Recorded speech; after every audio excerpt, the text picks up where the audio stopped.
যদি হাওয়া খেতে হয় তাহলে নদীর তীরে যেতে হয়, যদি সুন্দর সাগর দেখতে হয় কক্সবাজারে যেতে হয়, যদি সুন্দর পর্বত দেখতে হয় হিমালয়ে যেতে হয়, যদি ভালো মানুষ হতে হয় ভালো মানুষের সঙ্গে মিশতে হয়।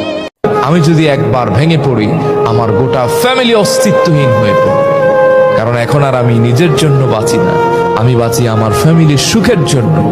আমি কাঁদবো কিন্তু আমার ফ্যামিলি মেম্বার্সরা যেন একটু হাসে, তারা যেন একটু আনন্দে বাঁচে, জন্য আমি আমার জীবনটাকে বাজি ধরি। একবার যে ব্যক্তি এই দায়িত্ব নিয়েছে সে জানে পৃথিবীটা কত কঠিন, কত মায়াহীন, নিষ্ঠুর। এই পৃথিবীর বাস্তব রূপ তারাই জানে যারা ফ্যামিলির দায়িত্ব নিয়েছে।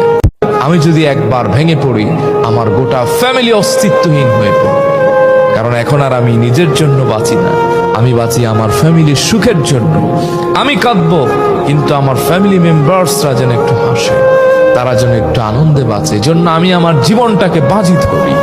একবার যে ব্যক্তি এই দায়িত্ব নিয়েছে সে জানে পৃথিবীটা কত কঠিন, কত মায়াহীন, নিষ্ঠুর। এই পৃথিবীর বাস্তব রূপ তারাই জানে যারা ফ্যামিলির দায়িত্ব নিয়েছে।